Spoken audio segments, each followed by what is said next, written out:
Well, good evening, ladies and gentlemen. My name's Councillor White, John White. I'm chairman this evening.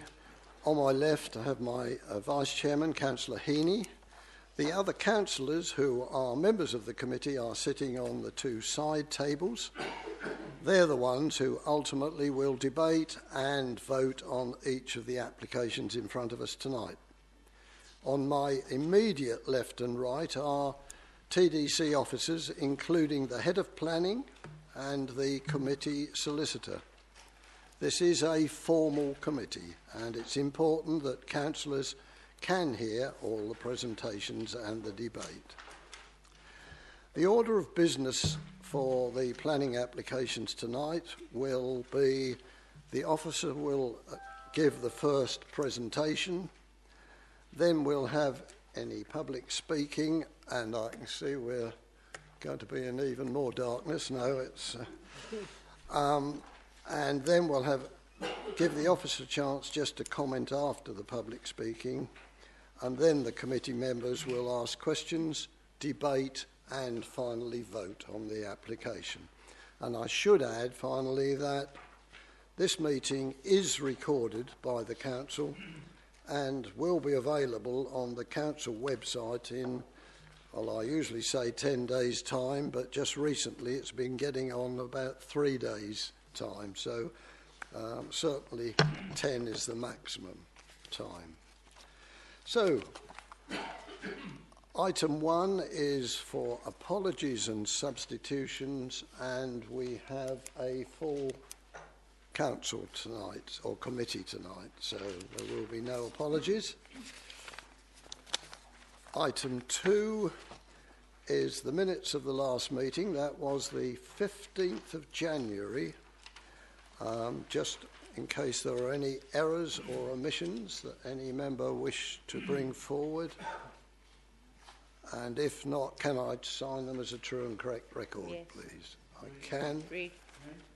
Thank you very much. Item 3, declarations of interest. Councillor Heaney. I'm I'm predetermined on the first application tirade, so I should be leaving the room. Thank you for that. And Councillor Fowler. Thank you, Chairman. Item 6, A2, application 18020001, Full 34 Low Road. I'd like to declare a personal interest as the applicants are known to me, and I will be withdrawing from the committee for that item. Thank you, Chairman. Thank you very much. Any further declarations? I can't see any, except I can see Councillor Nichols at the back of the room. Ward member for item 1 on the agenda. Thank you, Councillor.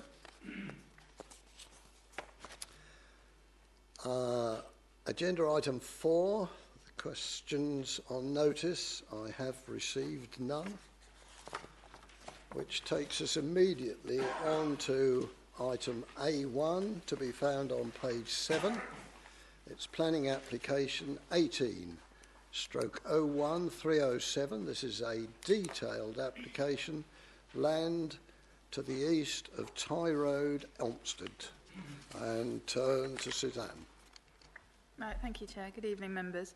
This is an application in reserve matters form for 32 dwellings, a community facility which I'll come on to later, and associated parking and infrastructure on land to the east of Tye Road in Elmstead.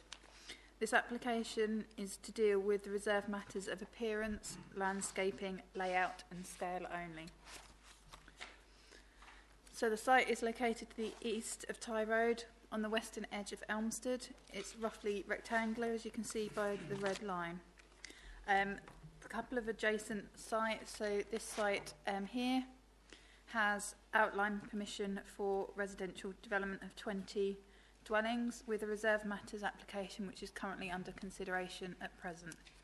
There's also been an application on this area to the north of the site for 18 dwellings. This was refused and is currently awaiting an appeal decision. So the site is located in this area, and it's an arable field which is surrounded by a mixed native hedgerow with individual mature trees, as you would have seen from your site visit this morning. So this is some photographs. So that's looking towards the eastern boundary of the site, and that's looking towards the northern boundary of the site. As you can see, there's no discernible features within the site itself, and that is the boundary along Tye Road, and that is the photograph along Tye Road looking towards Colchester Road.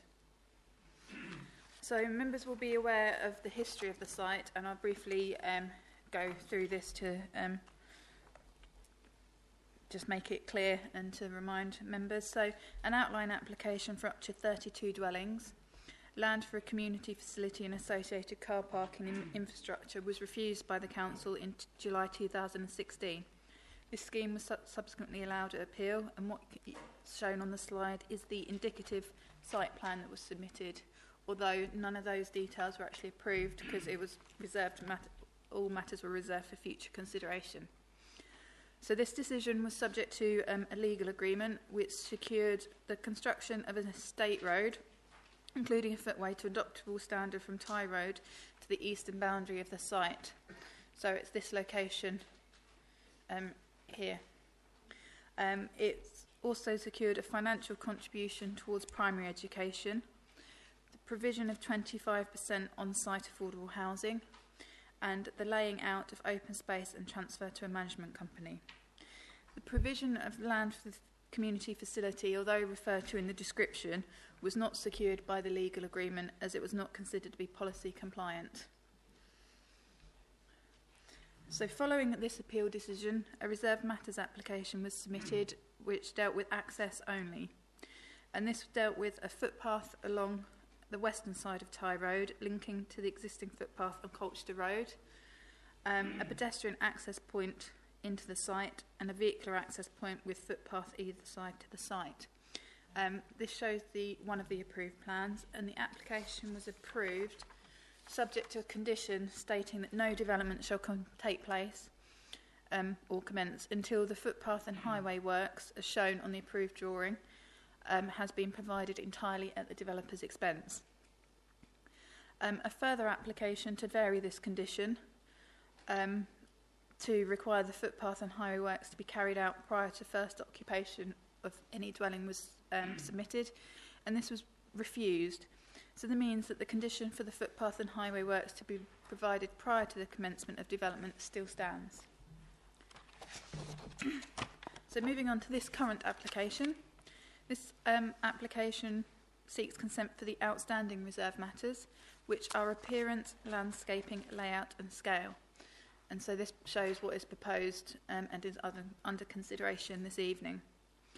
So the plan shows 32 dwellings, 17 of which are 2-bed, 6 which are 3-bed and 9 which are 4 beds. There are 4 bungalows, 3 1.5-storey dwellings, and the remaining 25 are 2-storey.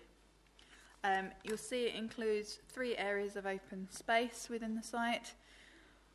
One to the north, which includes a pumping station there, an area to the south, which, whilst open space, does form part of the drainage solution and is a swale, and a local area of play is proposed in the southeast corner. 8 of the affordable housing, 8 units are affordable housing, and these are shown in red, by red dots in this location here. And that provision has been agreed with the council's housing department and is compliant with the legal agreement on the outline consent. All the dwellings meet or are in excess of the garden size requirements set out in policy HG9.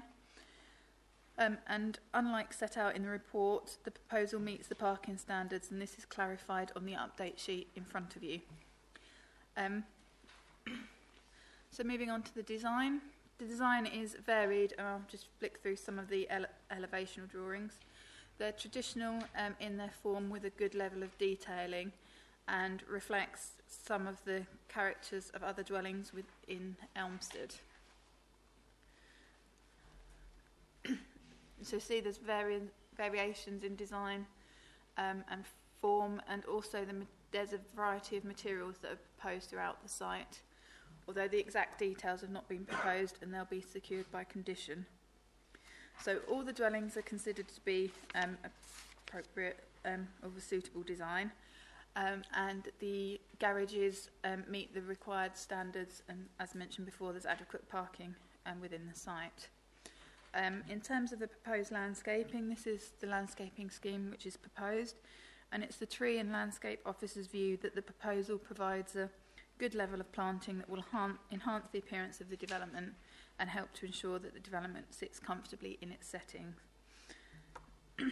And moving on to other issues, you'll see from the report that Natural England have objected to the application, and this is on the basis that new residential development in the area of this scale is likely to have a significant effect on the sensitive interest features of surrounding European designated sites. It also states that habitat regulation assessment is required. The location and scale of development was a matter which was determined at outline stage, and at this stage the planning inspector imposed a condition requiring that an ecological mitigation scheme is submitted and agreed to prior to the commencement of development. It's therefore considered that this matter goes to the heart of the permission and was dealt with at outline planning stage, and on this basis it's not necessary for a habitat regulation assessment to be carried out as part of this reserve matters application. So the application is recommended for approval, subject to the conditions set out in the report.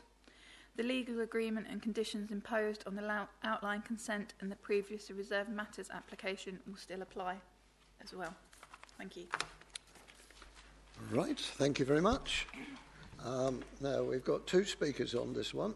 We'll start with Councillor Nick Bell, who's from Elmstead Parish Council. Mr. Bell, if you'd like to come forward. And I know you've done it before, sir, but get yourself settled and you have 3 minutes to get your points over. Good evening, everybody. Right, the council are against an unsafe and dangerous left-hand pathway of only 1.5 metres wide, viewing from the main road, the A133, as we all know. The road measurements taken have been variable and inconclusive, and the council feel the path cannot be installed without damage and destruction to the existing hedgerow routes, etc. Tye Road is a country road with banks and ditches throughout its course to join Bromley Road at Crockerford Heath, which in turn gives a route into Colchester and Ardley. The traffic on the Tye Road has increased in volume and also size of vehicles, with very large lorries supplying Allen's Farm, which is just off Tye Road, with his biodigester, and large farm tractors. Lots of movement between Tye Road and the 133 with the tractors. Coupled with the increase of van and car traffic, the substandard path becomes an accident waiting to happen, we feel. Surely the site is wrong. For building on, the builders should look for a more user-friendly style which does not shorten the distance between the Elmstead Market green space and the Colchester tendering plan. Thank you, Mr. Chairman. Thank you very much.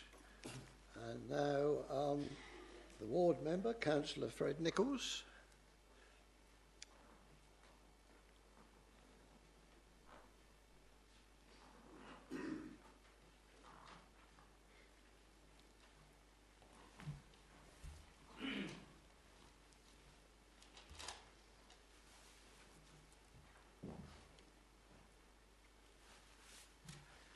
Thank you, Chairman.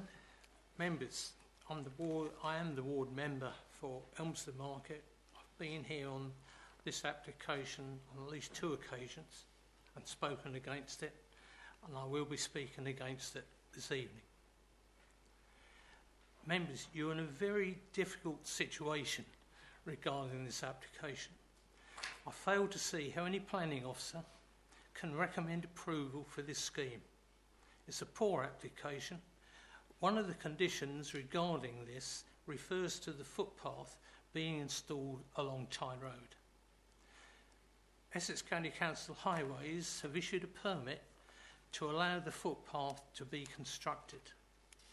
They advised Elmstead Parish Council clerk that this footpath works would start on Crockerford Road.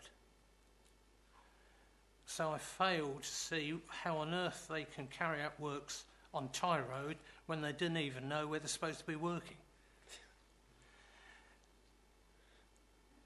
How on earth they will be able to achieve this without ignoring their own condition that the footpath has to be 2 metres, but in exceptional circumstances it can be 1.5 metres wide.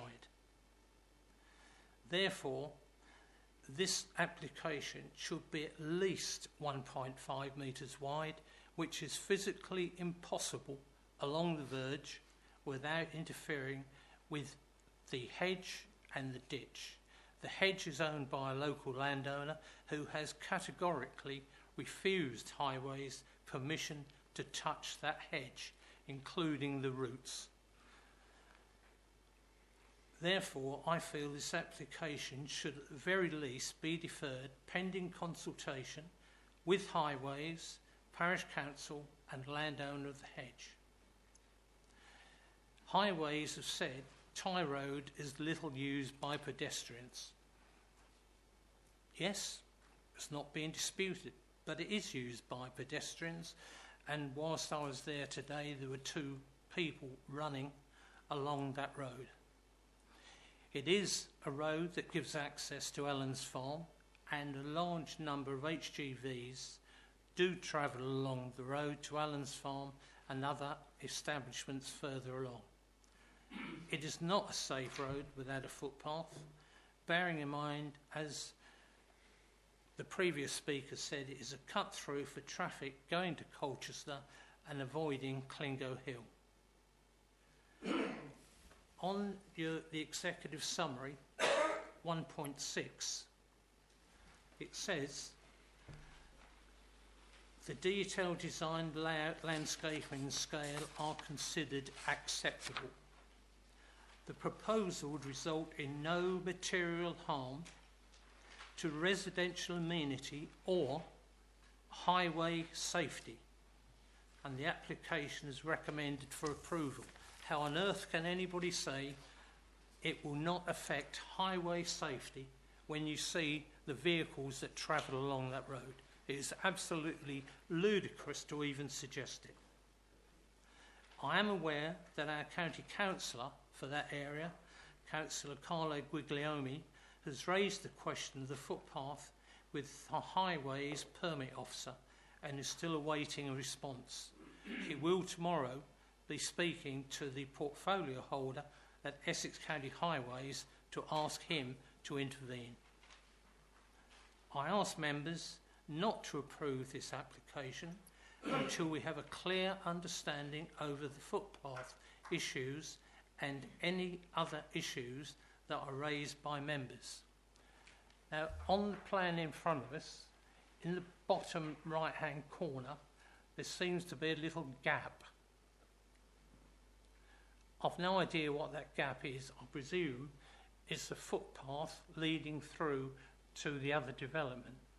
Well, that footpath has to cross over a landowner's piece of land who will never give them permission to use that access. So why it's shown on there, I'll leave it up to you. Thank you, Chairman, and thank you, members.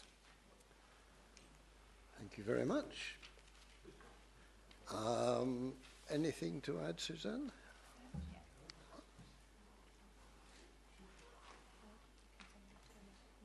Oh, yeah.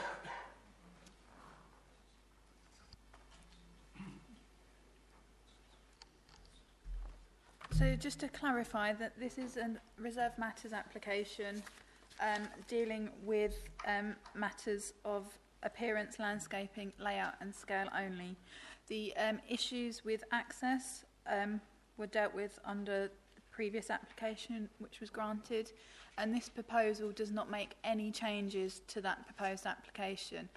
Our plans that are approved shows a 1.5 metre wide footpath along Tye Road, and there is a condition that requires that to be carried out prior to the commencement of development. Therefore, if it cannot be carried out, then the consent cannot be implemented. And to clarify the point about the footpath leading to the other development, I believe Councillor Nichols was referring to this area here, which does show the road and footpath being constructed up to that point. And that was something that was referred to in the legal agreement at the outline application.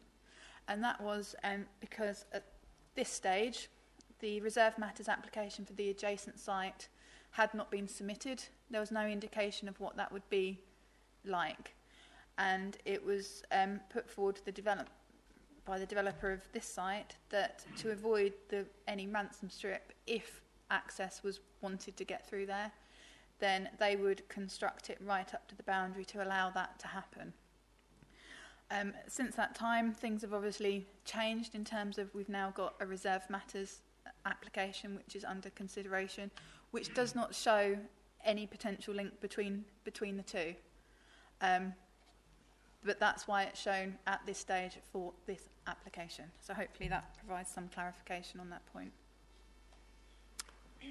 Thank you very much. Speakers, please. Councillor Alexander, were you indicating or not? No. That's all right.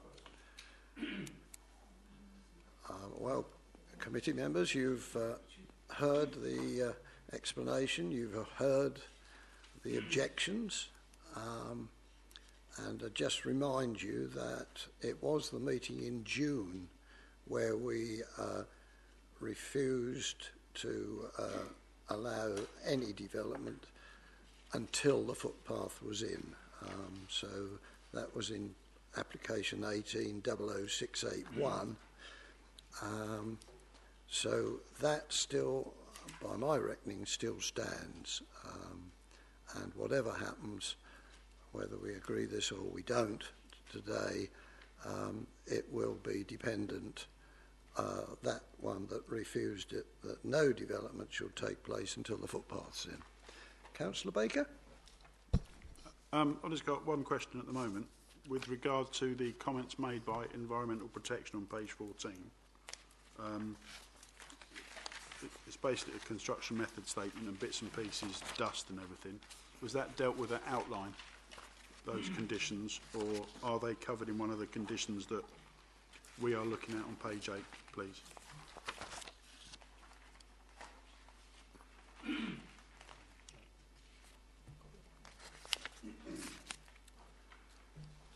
Right. Yes? It was covered by the outline consent, so it's not included in this recommendation. Further speakers? Councillor Holmes, all right. That bit of road there that you said is not going to be joined up to anything, can we put in a condition to make that biggest play area for the Peak kids now, or does it have to be in there as a road, which it seems stupid to concrete a non-existent road? It's not going to be used for anything. I mean, I suppose the application under consideration is what's in front of you. If it was determined that that road's no longer needed, it would need to be, the section 106 would need to be varied. That is something that is possible, and it's something that's possible to be done outside the scope of a application. Thank you very much. Further speakers? Councillor Everett. Thank you. On page 16 of the report, it says, in the context of your duty as competent authority under the provisions of the Habitat Regulations, It is anticipated that, without mitigation, new residential development in this area and of this scale is likely to have a significant effect on the sensitive interest features of these coastal European designated sites through increased recreational pressure when considered in combination with other plans and projects. That is a specific wording that is used by Natural England in these circumstances. They go on to say, we advise that you must undertake a Habitat Regulations Assessment, HRA, to secure any necessary mitigation and record this decision within the planning documentation, consulting with Natural England where necessary. You should not grant permission until as such time as the HRA has been undertaken and the conclusions confirmed.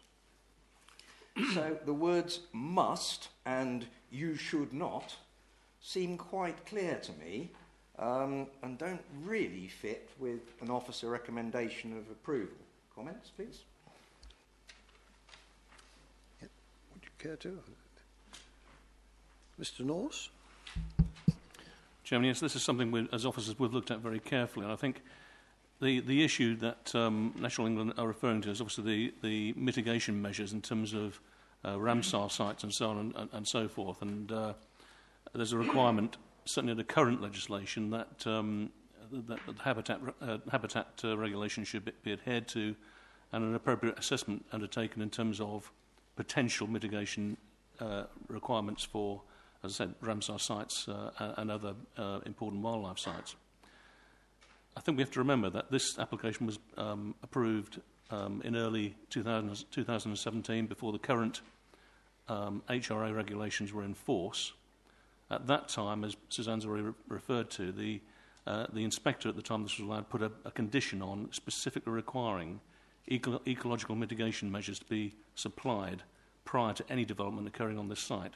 So that condition stands, and we would require the developer to provide those mitigation measures as part of the original permission. As I said, officers have looked at this very carefully, and there's nothing we can find that would dictate that we should now undertake that assessment now as part of this reserved matters application, which, as we know, purely deals with the scale, appearance, layout and landscaping. In our opinion, the developer has met that requirement under the original permission granted on appeal. That's when the actual planning permission was granted. I think we need to be aware of that. So certainly, as far as officers are concerned, that's our position on that. And we have looked into this very carefully. Are you aware of a letter that was sent by Natural England to this authority, and in fact all of the authorities in Essex, on the 16th of August 2018, which actually ironically is used in our evidence to the Edenside appeal, which says, this letter provides Natural England's revised interim advice further to that issued on the 16th of November 2017. And in that advice, remember that's advice from a statutory advisor, in the context of your duty as competent authority under the provisions of the Habitats Regulations, it is anticipated that new residential development within these ZOIs, zones of influences, constitutes a likely significant effect on the sensitive interest features of the above designated sites through increased recreational pressure, either when considered alone or in combination. If you remember, I pointed out from the original officer's report that similar wording.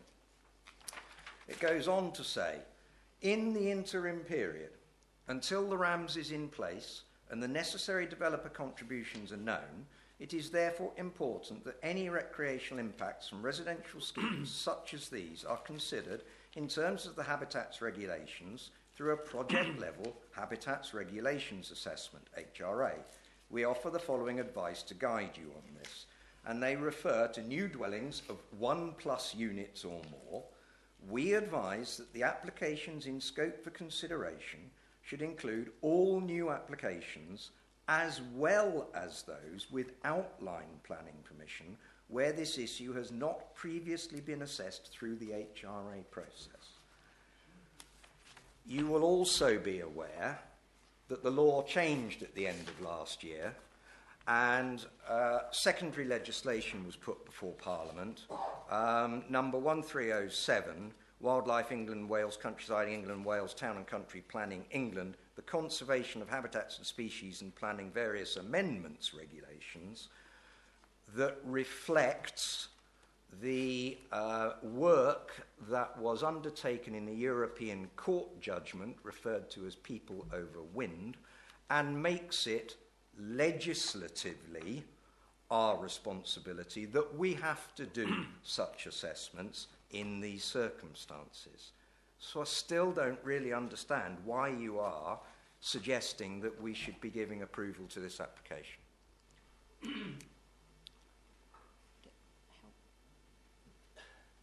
I'll ask the solicitor.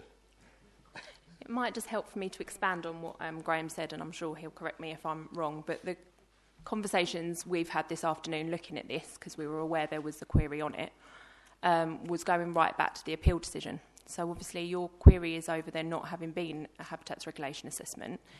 Reading the appeal decision, my understanding is, and this was the question I asked of Suzanne as the officer, was whether or not there was a habitats regulation assessment undertaken at that point, because I appreciate the report was not overly clear on that, because we're just looking at the reserved matters, so it wasn't covered.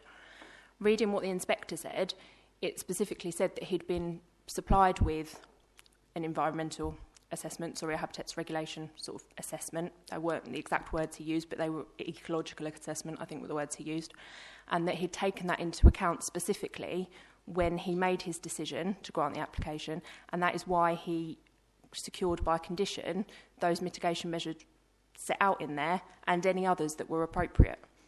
So that's sort of where we've come to that conclusion, is that actually a habitats regulation assessment was undertaken at that point. The inspector has made that decision on that basis, having taken that all into account, and it was the inspector obviously making that decision under the appeal, not us as a planning authority. And then everything else we've looked at off the back of that goes on to say that the reserved matters application is not one where you then seek to attach contributions, because that has all been dealt with, in our opinion, under the previous legal agreement and the conditions set out by the inspector. So that's how we got to where we were, I think. Thank you for that. That's very helpful. I would immediately say, and some members of this committee will remember because we were given specific advice and guidance at a meeting probably about 3 years ago, where a barrister came to us and he differentiated between an ecological assessment and between a habitats regulation assessment, because habitats regulations assessment are different from ecological assessments. The ecological assessment will tend to be site-wide, a habitat regulations assessment will tend to be area-wide. So they are different things. And so therefore I think actually that differentiation causes a problem with the argument that you have just given. I think it's down to member judgment. Without knowing exactly what was in front of the inspector, and I haven't looked at all of the documentation, my reading of his decision was that he was completely satisfied he'd complied with the relevant legislation, and therefore we're entitled to, we have to follow the decision he's made. We can't go back behind that outline application, which is always the appropriate place to make that decision, because as we've gone over at length, including at that training that you refer to, we want to make sure we've complied with all of our obligations under the specific legislation right at the outset. You'll remember that we've sort of changed our approach on that, actually, as a base from that training and as a part of all of that process. So I think I'm satisfied from reading what I have done that he will have made that decision based on compliance with the legislation as a whole, and perhaps the wording used by me was not clear, but without looking at that document, what he looked at, I can't say for definite that they did apply, but I would struggle to suggest that he did not comply with the law when he made that decision, as it wasn't challenged at that time. That's all we can do, to rely on it. And I sort of accept the premise of your argument, but unfortunately the time that he made that decision was before the legislation changed and before this advice from Natural England.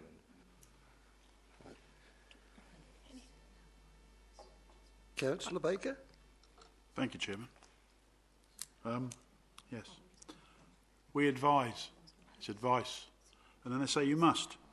Well, we don't have to follow advice. However, my question will be, if we are minded to refuse on the grounds that Natural England say you must and we haven't, are those defendable?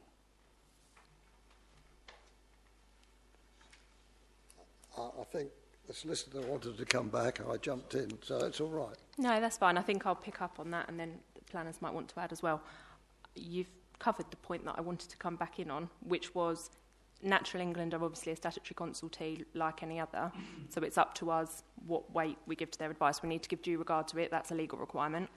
But how we interpret what they've said is a matter for the members to decide. As I've said, the officers and I have discussed it at length, that we think the appropriate habitat regulation assessment has been undertaken as part of the outline application by the inspector and the evidence given there. So actually the must in there, it's our opinion on the information we've got that that must has been met. Obviously the RAMs and the mitigation and the monies that they're discussing is a separate matter, and it might be that the planning officers want to pick that up because we're sort of getting our own advice on that, I believe, about whether or not we actually think that's enforceable, because Natural England might say that, but us as the local planning authority, as you rightly know, are the decision makers. And I think our current view is at the moment, with the situation of the policy and where we've got to with the evidential test for imposing such conditions, is that actually we don't feel comfortable as a local planning authority requiring those monetary contributions at the moment because we don't feel the evidence is there. I think that's where we've got to. That was certainly my last exchange on it. So again, it's up to us like any other contribution. It's down to the members. Do we feel that's necessary at this stage, this part of the application? You don't have to follow the advice. If we don't, like you say, how defendable is it? Well, that would all come as part of that, what our position is. Does that answer your question? It does a little bit, Chairman. I mean, I must admit, I briefly read the full response from Natural England. It went on a little bit further than what we have in the report, and it doesn't actually say monetary. It just says sort of contributions towards things and doing things. So if they want to put a path in somewhere, you know, they go and do it, and we don't actually have any cash for them. But I can see both sides of the argument, unfortunately. I can see what Councillor Everett and where he's coming from. But the inspector, if he's just said it ecologically, and they're two different things, as we know, that was then. That was 2017. So we've moved on. And is this the first time that this question has come up? If it hasn't, then are we the first to make a decision around the HRA and everything else? So it'd be interesting to know if there is a precedent or any similar decisions that were made in either way, either yes or no, really, or approval or refusal. Councillor Everett?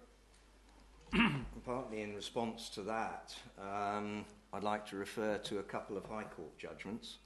The first one about the weight that should be given to a statutory consultee, such as Natural England, which is taken from the Queen versus Lewis District Council and Newark Parish Council before Justice Foskett. Paragraph 32, there is a well-established principle that a decision maker should give the views of a statutory consultee considerable weight, which of course for this purpose includes Natural England in the Habitats Regulations Assessment process. See, e.g. Shadwell Estates, and there's a whole list of other High Court judgments following that. And the other point that I would make to the point that you made is that there is something in ecology generally referred to as the precautionary principle. And this is taken before Justice J, Wealdon District Council versus Secretary of State, and it's regarding HRAs. Importantly, the HRA process is underpinned by the precautionary principle, especially in the assessment of potential impacts and their resolution. Therefore, if it is not possible to rule out risk of harm based on the evidence available, to a protected site, it is assumed a risk may exist. As a result, it would mean that such a site could not be screened out at the initial stage of an HRA process.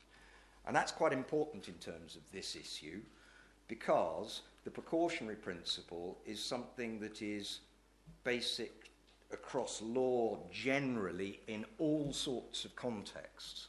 And it is an important principle that where the precautionary principle applies, it isn't that you need to have evidence that it's a good thing, you don't need to have evidence that it's a bad thing. So in other words, the precautionary principle is saying, unless you've got evidence, then actually you should err on the side of caution. All right, Councillor Baker. I think we could go round and round in circles, Chairman. And I am of a mind to make a suggestion. Until we have some, and this is no disrespect to Charlotte, more robust legal advice around it. And I can understand what the officer said about it was done at outline, but we're talking about a detailed application of reserved matters.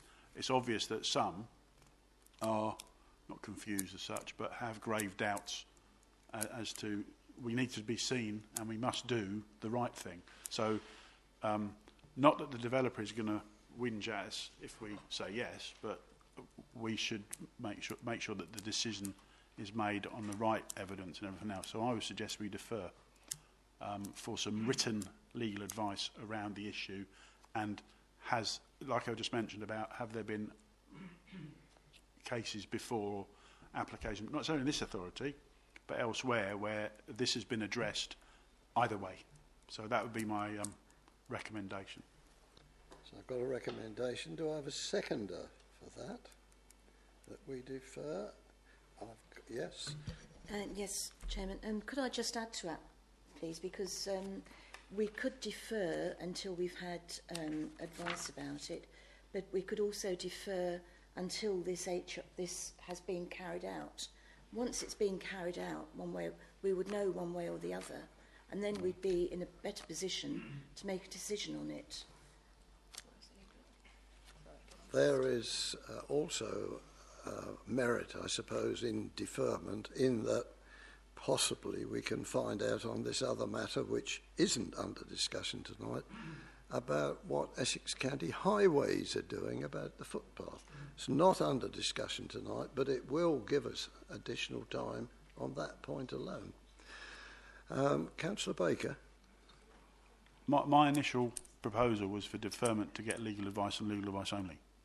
I don't think that it's fair that if the legal advice comes back and says, actually, no, the advice that we've been given officers is the right advice, or is more correct than the developer needing to do an HRA. I wouldn't really want the developer to be put to any more expense if they don't have to be. If they have to do it and we decide they have to do it, then fair enough. But I don't necessarily agree with Councillor Bennison's proposal.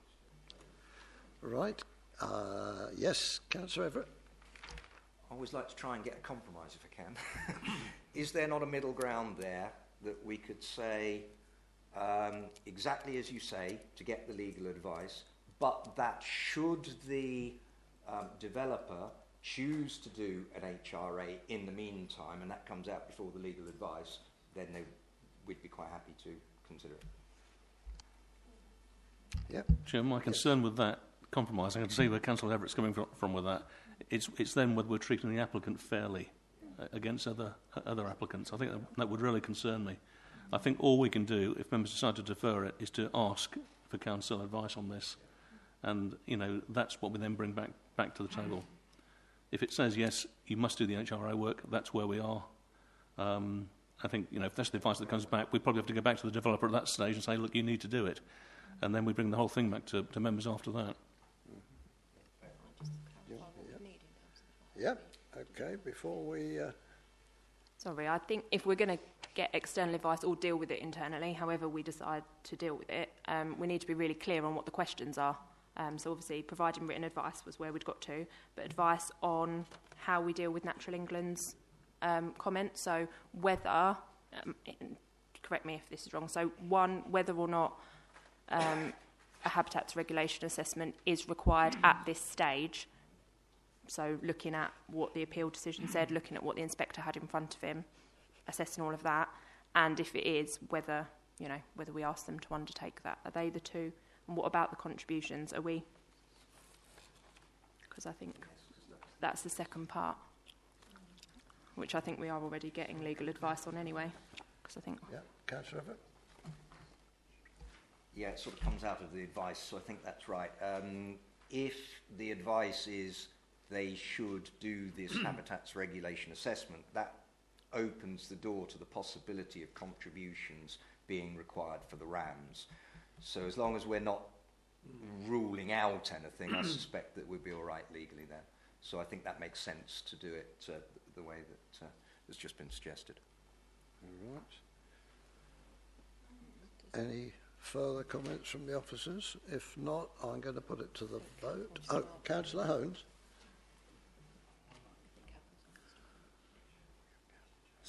You going first, Andy, or do you want me? Councillor Holmes. So does that mean they still carry on with the footpath, or is everything stopped? Yeah. Yes. This application has no bearing on the footpath whatsoever. Okay, thank you very much. You're right. I knew it highlighted something for a reason. Paragraph 6.28, 22. To safeguard the ecological value of the site, a condition for a mitigation scheme was conditioned. I'm presuming that was done at outline at appeal. Yeah.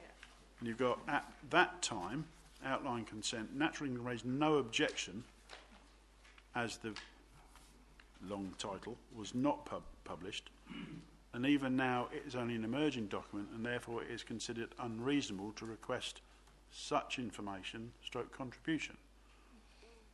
So what has changed apart from the emerging document?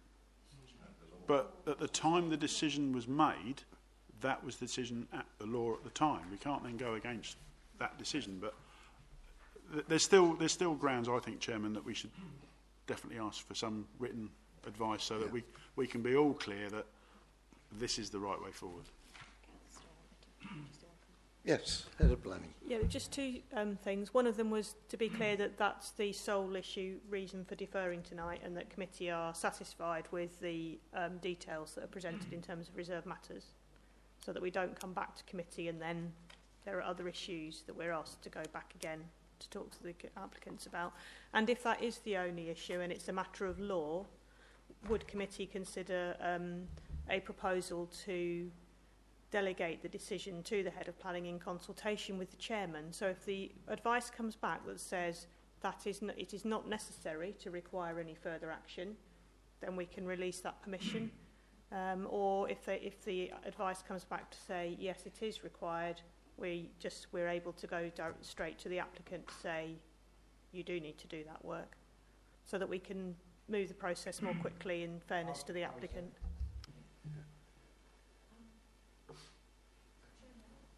Yes, I think your Councillor Alexander indicated first, but whether he will... Well, let Richard, please, right. be my guest. I give way. I'm uncomfortable with delegating that to officers because I think it puts you in a difficult position.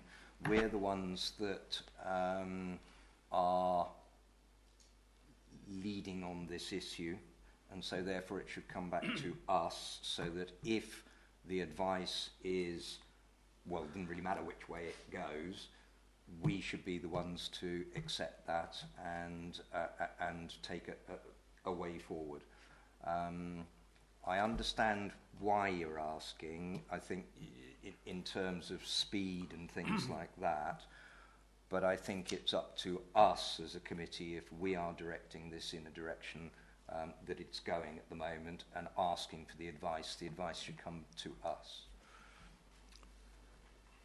Right. Councillor McWilliams, you're bowed down. No, please. I give way. He did put his hand up before me, and I think what he might say might be relevant to what I want to say. So could you let him just please do it? Thank you. Yes, I did give him the chance just now, but Thank you. Ducked the issue. Thank you, Chairman. Very kind of you.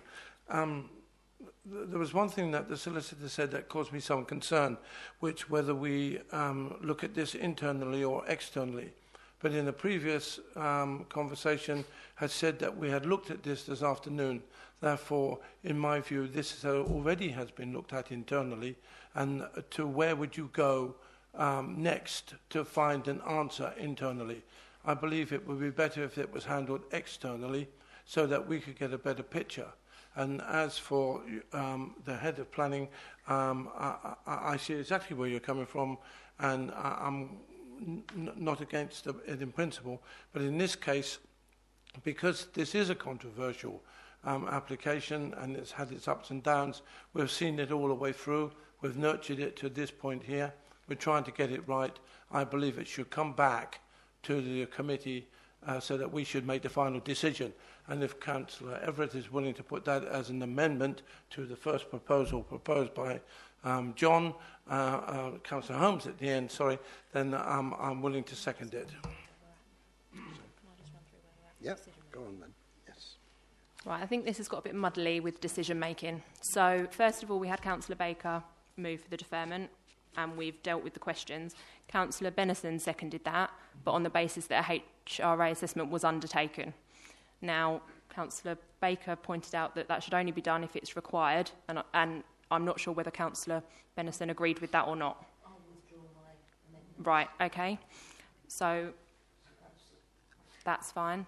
So was there a seconder for Councillor Baker's motion? Was that John? Councillor Holmes, were you seconding Councillor Baker's motion? No, I was agreeing with Kath. The only thing that Councillor Benison withdrew was the amendment. Okay. Right, okay. She's still the principal. Okay, so we've got a vote to be taken You on the haven't basis of, can I just check that we're on the same position? There is the two questions that we're looking at, whether another HRA assessment is to be undertaken, and if so, you know, we're going to look at getting that done, and then what impact that has, the second point, what impact that has on RAM's contributions. So there's the two questions. That's what you're going to be voting on. Kath asked for clarification that that's the sole issue for deferment, and there's nothing else that anybody wants to raise at this point. I've got some hands, so let me just... Yeah. Right. Yes, Councillor, sorry. Yes, yourself. Yep. Thank you, Chairman. Just a simple thing on layout, really. The 8 affordable units are all corralled in one place. I thought the idea was to make developments more tenure blind and distribute them across the site. I know it's not a particularly big site, but should we, if we are deferring for whatever reason, should we be asking the developer to reconsider the location of the affordable units in one place? I'll ask Suzanne to comment on that. Yeah, you are correct in terms of the policies are for sort of pepper potting around the site. But that's generally for larger sites, and our emerging policy does say that there should be clusters of no more than 10 units, and that's 8, so it's considered to comply with that emerging policy. Okay. In response to Charlotte's other question, I have no problem with the layout design or anything, so it's just the issue with the HRA for me. Right.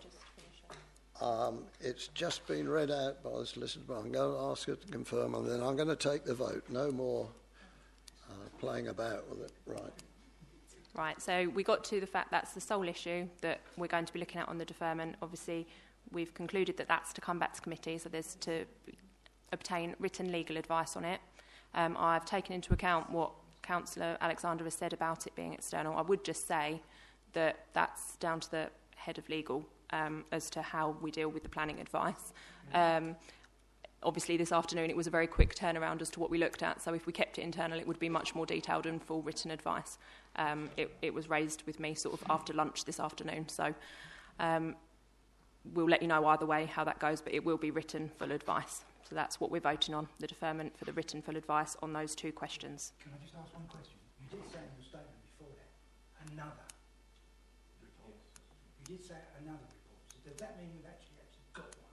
my understanding is that we're going outside to count sell to actually get this advice. No, what I'm saying is if we've got one, was the decision based on that one? Sorry. You know, have we got a HRA report already? You said... That's part of... Do you want me to... Yeah. Finally, and then I really am going to stop it. No, that's fine. I think the position, it has got a bit confusing. I think the position the officers and I got to this afternoon, having read the appeal decision, was that there was definitely ecological information in front of the inspector at the time he made the decision. And reading that this afternoon and considering it, we had concluded that had met the HRA assessment. Having said which, there's been a lot of discussion now with members to say that actually they want clarification on that. So to go back and look at exactly what the inspector had, was that a HRA assessment? Do we need to do more? And that's what the deferral is to allow. So we're not actually voting on getting another one from the HRA? No, we're going to decide if we need another one based on the legal advice. Right. The proposer or one at scratching all, his head, depending on but which way he you look at knows it. what we're talking about. It's been read out twice, and the seconder is happy with what we're doing. Those in favour, please show. Now, there's been hands going up and down, and those... can you keep your hands up, please, so we can count it?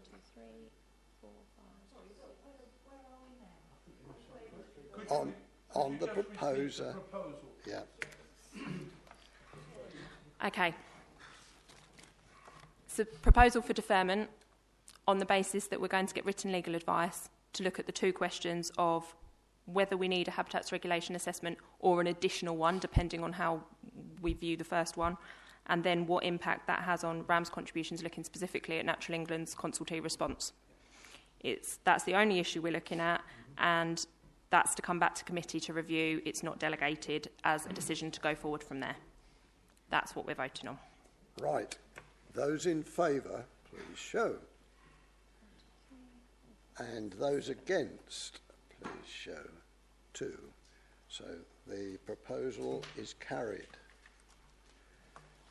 Will somebody get Rosemary in, please? Probably has. I knew it was going to be.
Righto, councillors, we're on to the A2, which is the planning application 18/0201.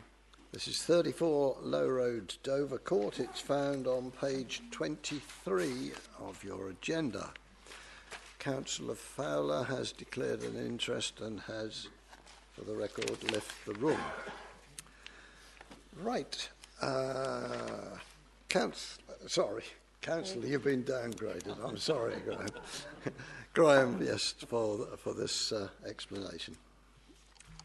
Thank you, Chairman. Yep, this is a proposed site extension to a domestic dwelling. As you're aware, it's before members because the applicants are members of the council. So this is the site itself. Again, I think you saw the site this morning. The actual application or the actual extension will go to the right-hand side or to the north-east side of the existing chalet bungalow. So that's the aerial view. It's not particularly clear from that. So that's the front of the dwelling, and the proposed extension will go to the right-hand side between the existing boundary fence and the main dwelling. That's just another view of the boundary with the neighbouring dwelling to the north-east.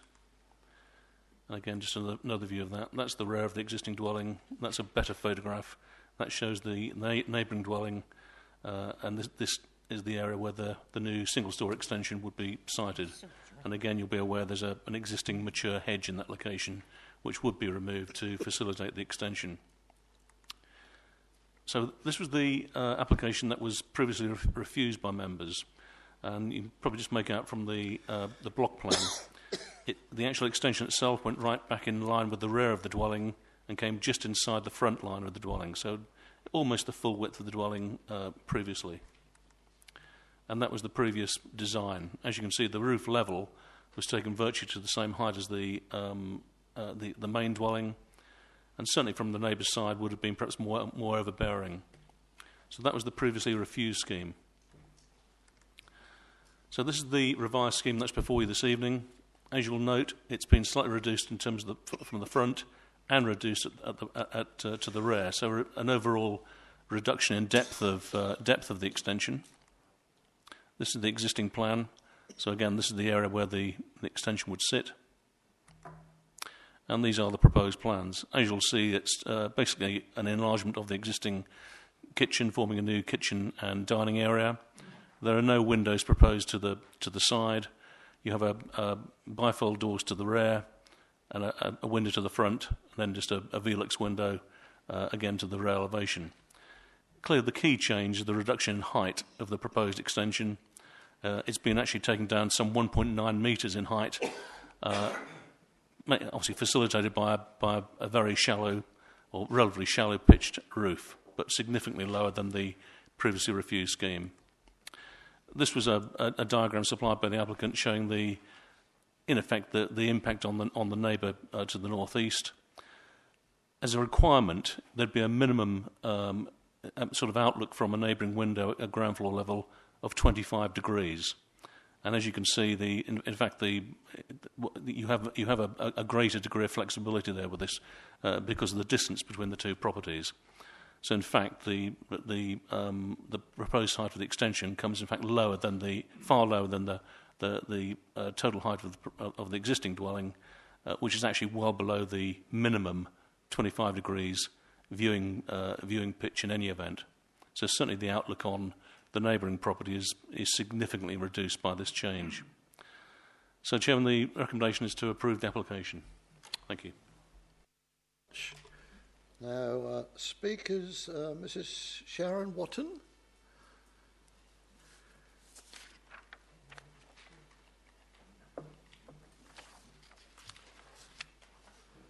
Welcome, Mrs. Watton, and when you've got yourself settled and you push the microphone button down, you've got 3 minutes to convince us.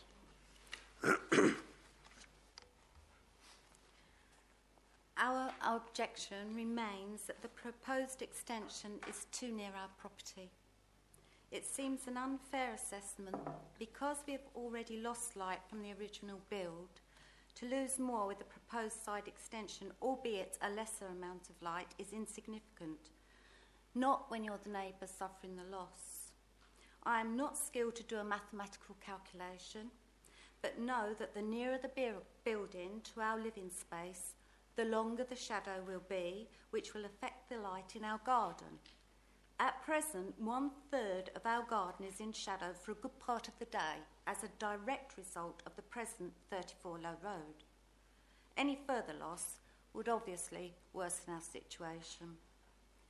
Under permitted development, any single-storey extension that comes within 2 metres of a boundary should be no higher than 3 metres. I understand that anything above this height needs planning permission, but this regulation infers that anything above 3 metres would impact on those sharing the boundary.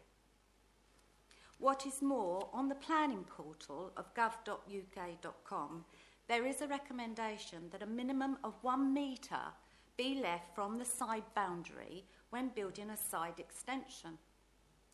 I would suggest that should this building be erected now, as a new build, that it would be deemed too near the existing neighbour's property and that the planners asked that it be moved away from the boundary to protect and maintain existing neighbours' amenity and feeling of space and symmetry for the neighbourhood. There appears to be a little integrity and a fickle attitude that an original building has to be set back from neighbours' boundary, but a few years later that space can be taken to build an extension which negates the original acknowledgement of consideration for existing neighbours and the feeling of space and symmetry to the original building development. If this application is permitted, then I would offer that there is no positive from our perspective that we lose light and the feeling of space with the build pushed up to our boundary, all but sitting the build in our garden. With the proposed extension being so near to the boundary, there will be no room to maintain any future necessary work without coming onto our land. So this bill would impact on us indefinitely. I understand that one of the reasons the minimum of 1 metre from boundary is to gain access for any remedial or maintenance without impacting on others' property. During this whole process, we have felt intimidated by the jargon and complex wording of policies, but hope that we have been able to offer salient points to uphold our objection. Please consider our objection before your final decision and respectfully request that the elected members protect our interests in this matter. And if I could just take the liberty of giving you a visual. This is me in my dining room, and Mr. Chairman, this is where the build is actually, approximately, the build is. That is what I'm seeing from my lounge and my dining room, all our living space. Thank you. Oh. Thank you very much. Do you wish to add, Mr. Chairman, simply just to clarify that, obviously we heard the comments about what are permitted development rights. Clearly, it does not preclude that this type of extension being approved or coming within those constraints, shall we say. So I think we obviously take the point that the neighbour made, but permitted development rights are there to obviously control development, but ensure that when you have something which breaches those permitted development rights, then you go through the application process and the merits of the application are considered. So that's what's obviously happening this evening. Thank you. Right. Speakers. Can I ask a question? Councillor Holmes. Oh, I'm trying to write the thing down. Yeah, this is the second time we've been on this one. There's at the moment, standing at the back before you reach this property, from Jet Lady's property over there, is a 2-metre fence. So she's going to be seeing whatever she's going to see anyway. If she takes the fence down, it makes no difference because it's a complete brick wall. I can't see any problems with this extension at all. It's been brought down what we asked for before to not be the same height. The reflection, the shadow would make it's going to make absolutely no difference at all because if the sun hits the top of the house, it's not going to come down any further. Sorry, it's not going to come down any further and cause more shadow. So it's immaterial about shadows on the garden because they won't exist. If the sun is on the other side, it will be the side which comes that way. So it's just not going to do anything. I go for approval. Right, I've got some speakers. Councillor Heaney. Actually, I think I might have worked out while I was looking at it's quite small here. There's a red line round the side, and that is it looks as though there's a metre away, but that is the... That's the dimension line, yeah. Yes. And so, but the line there is the fence, is it? That black and That's white correct, line? yeah. Yeah. Thank you. That's all I wanted to know. Councillor McWilliams. Thank you, Chairman. Just wanted to say, yes, it is considerably lower than it was on the previous application. Personally, I can't see anything wrong with that, and I agree with what Councillor Holmes was saying regarding the light. Can't make any difference because you've already got that height with the previous building, the existing building that's there as well. So I would like to recommend that we approve this application. Right. We'll go then. I thought Councillor Holmes got in first originally, and then Councillor McWilliams will take it as second. And Everett. But I'll Morris. take some more speakers before we actually it was go. Morris, Alexander, and then Rickard. Councillor Alexander. Yes, Chair. Pip to the post again, I see. Yes, I agree with Councillor McWilliams on that, Linda McWilliams. She is right that there's a considerable reduction in looking at it. The thing I like is that when you have a problem and you refuse it the first time round and the applicant meets the requirement that you want on the second time round, I believe that that is something that we should give credence to. Although I sympathise completely with the lady speaker, as you say, this all falls within the scope, so I'm more than happy to go with this.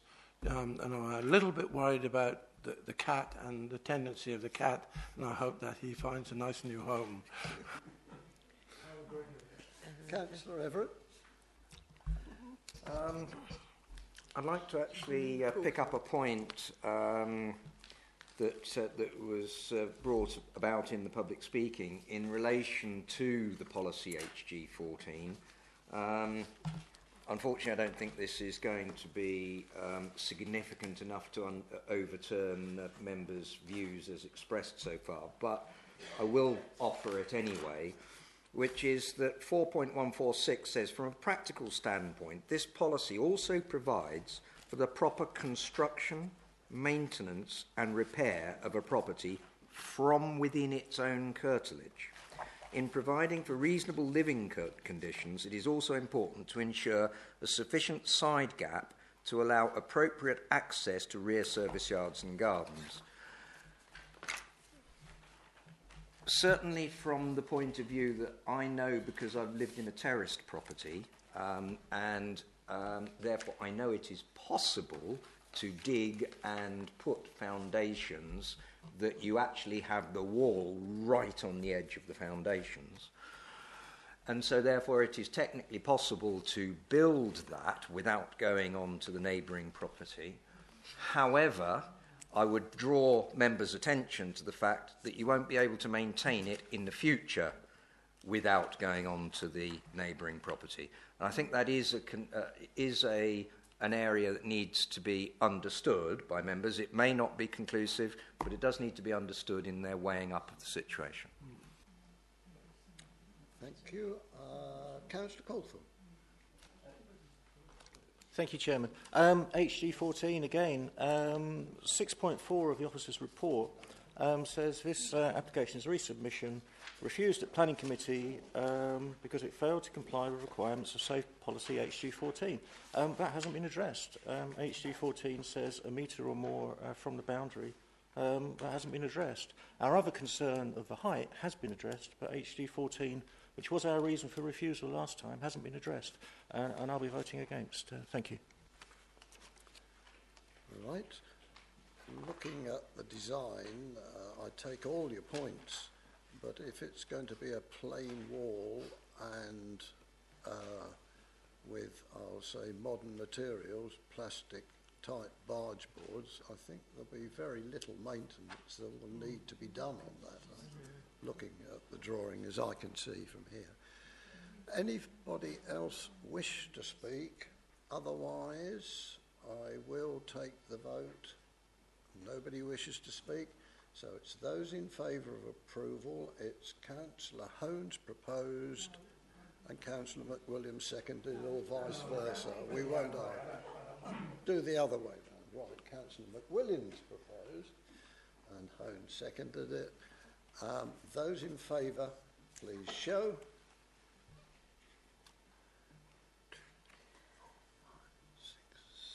And those against, please show. 2. It is approved. Thank you very much. He voted for.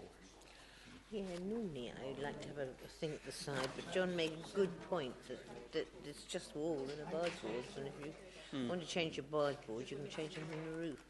Maria's missing. If somebody could call in, Maria.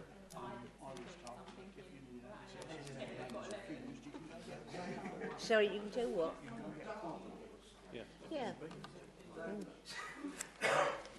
The other thing, if it was you could do a flat roof, and it wouldn't need permission. No, I didn't. So you wouldn't need permission for that if it was a flat roof. But it wouldn't look nice. Obviously, it wouldn't look nice at all. It's a nice looking house, actually. Small house.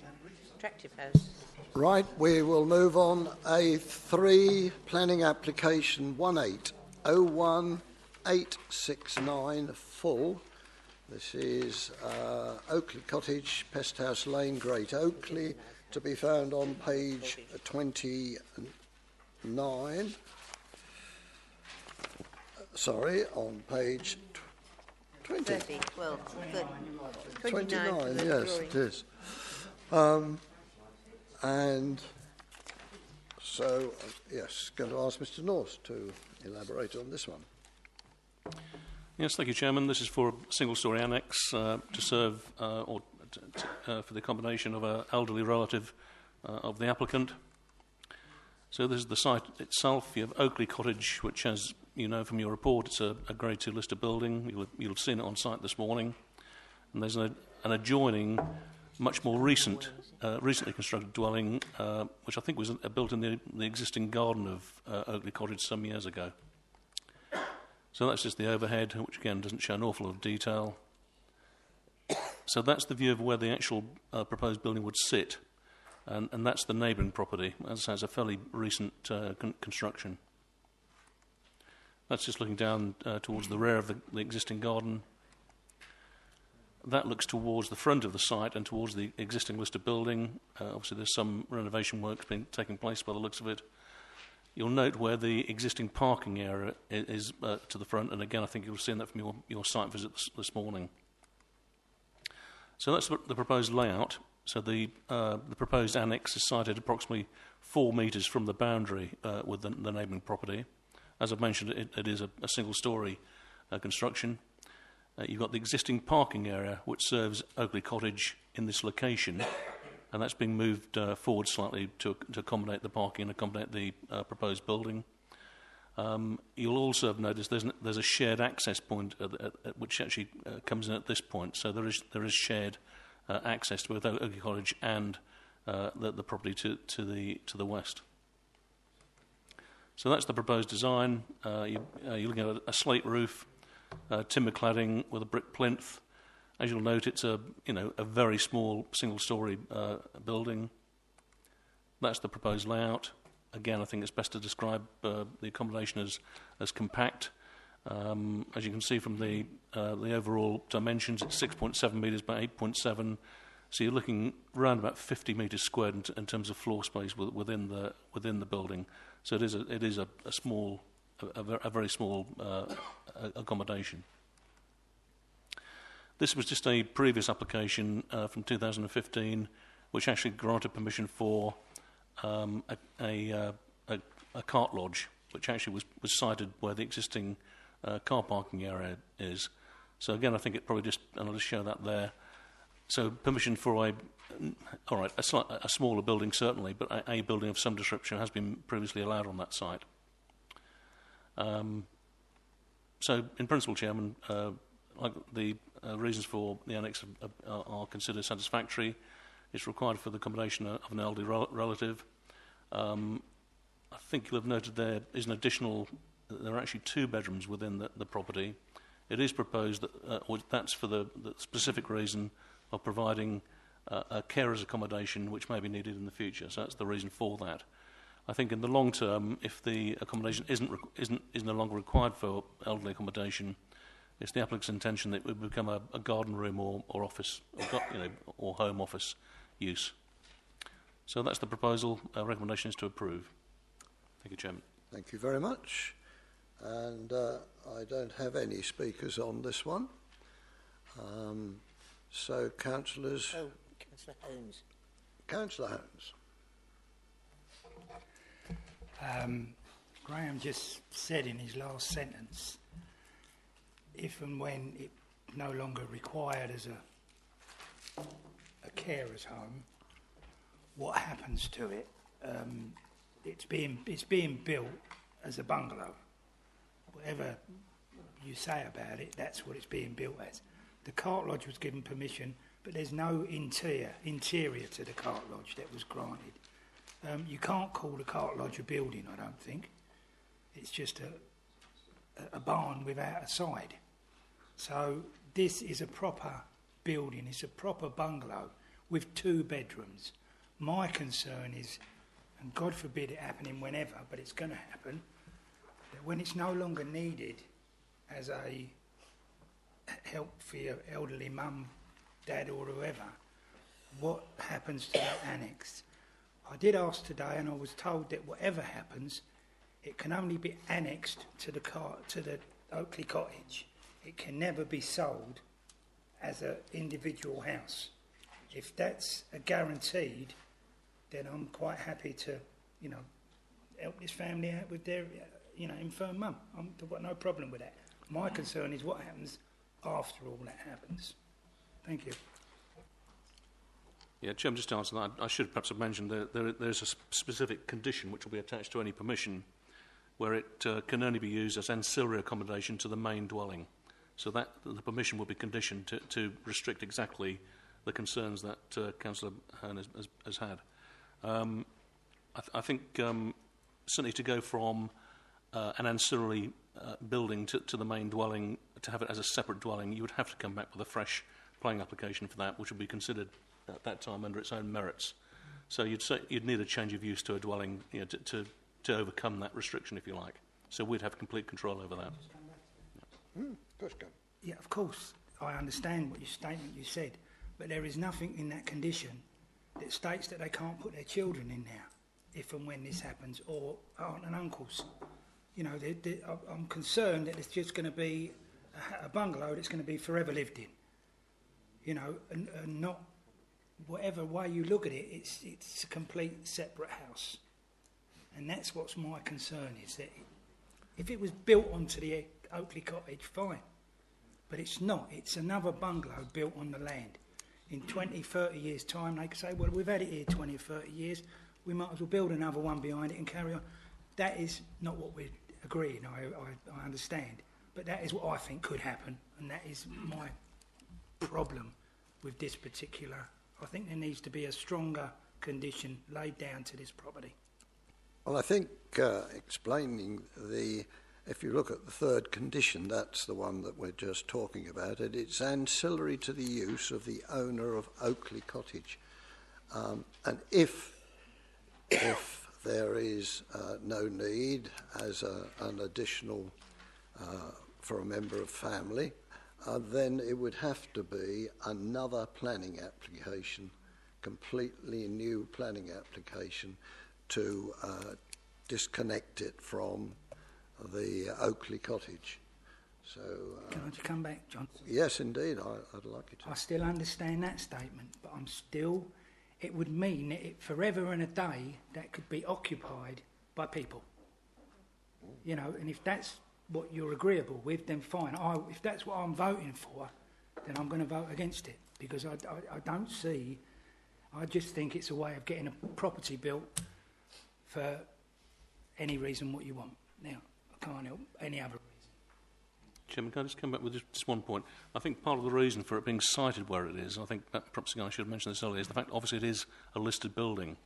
And I think what we didn't want was a building of that nature perhaps being sited immediately next door to what is the listed building. So I think that's partly the reason it's ended up where it is. So just to mention that point. Thank you. Good. Councillor Alexander. Actually, you answered half what I was going to say already. It's that this is a Grade 2 listed building, am I right? Correct. And there is a specified distance that you have to build away from that, and that matches that criteria. And as for the condition, if, as Councillor Holmes said, maybe in years to come somebody might decide they wish to sell that off, could they remove that condition, and how would they go about it? Yeah, Chairman, they would have to apply for a change of use to convert it to a separate dwelling. So they would have to go through that process. Okay. So it would come back before us. They could seek to, yes, they could ultimately seek to remove the condition, so it's unfettered, if you like. But they'd still need to go through that process, and we'd need to fully understand the reasons behind that. But certainly to have it as a separate dwelling from in other words, a completely separate unit from the main dwelling, they would need planning permission for that. Do you want to come back? Yes. I'm certainly satisfied that the condition that's been put on there is the only condition that you have to put on there. And we can't question that, because it applies to basically everyone who does this kind of building. So we all have the opt-out clause if we wish to take it, and it's there for us to use.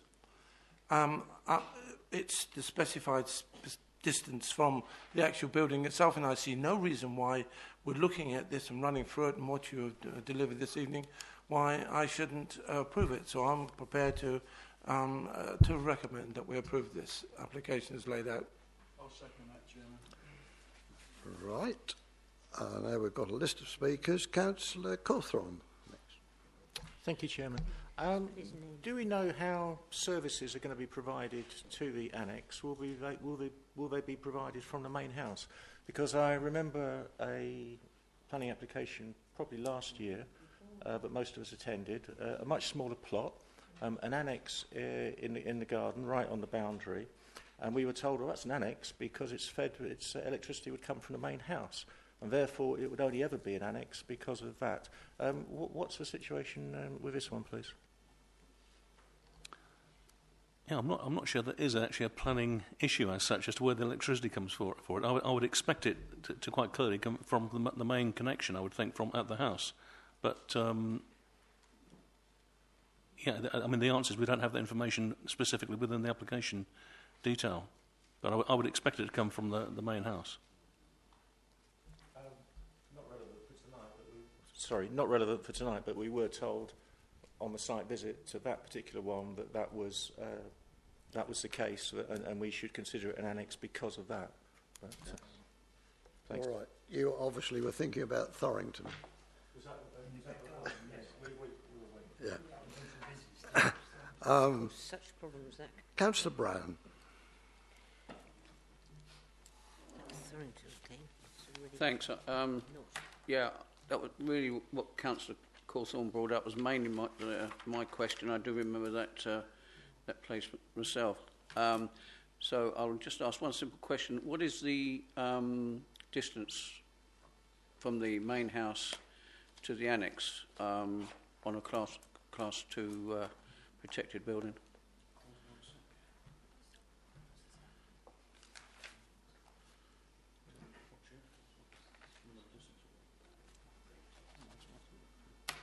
I don't think there's actually a specific distance. It would the actual design of the building would be I think the key factor, to be honest. So you wouldn't have a distance like 10 metres or 12 metres.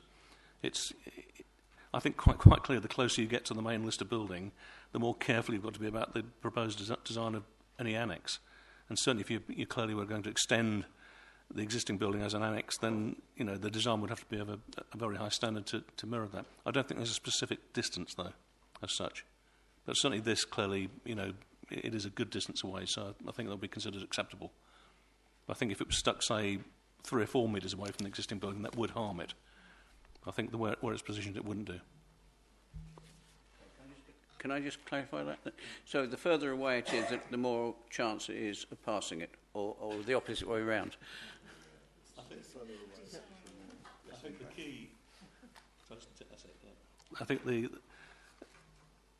the key is the impact on the listed building. That's the key to it. I mean, I think in most circumstances you'd probably expect the annex to be close to the main dwelling.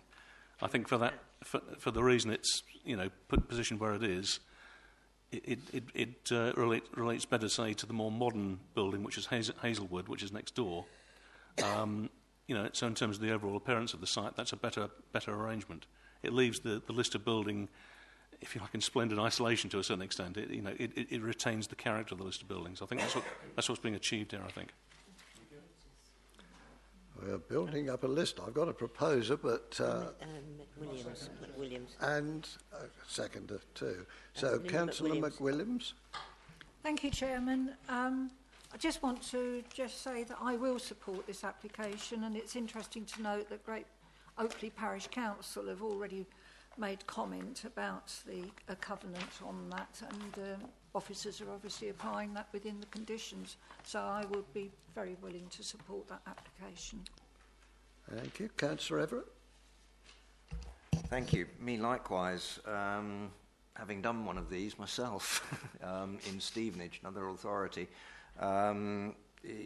it fits the bill for an annex absolutely beautifully.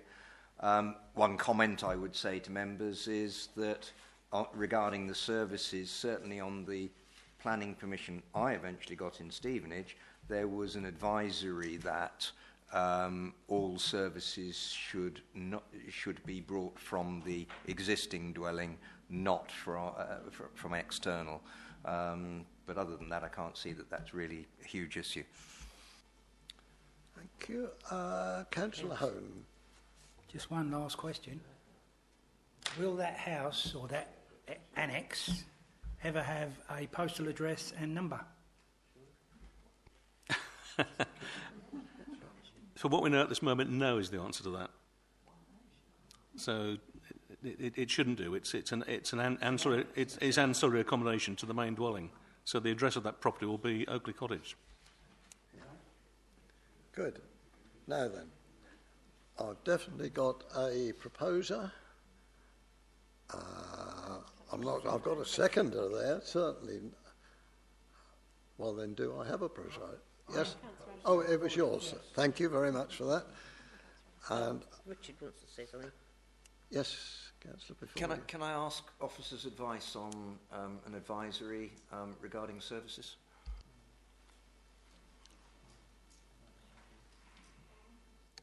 Yeah, there's no problem with that. If that's what members want, that's not a problem at all.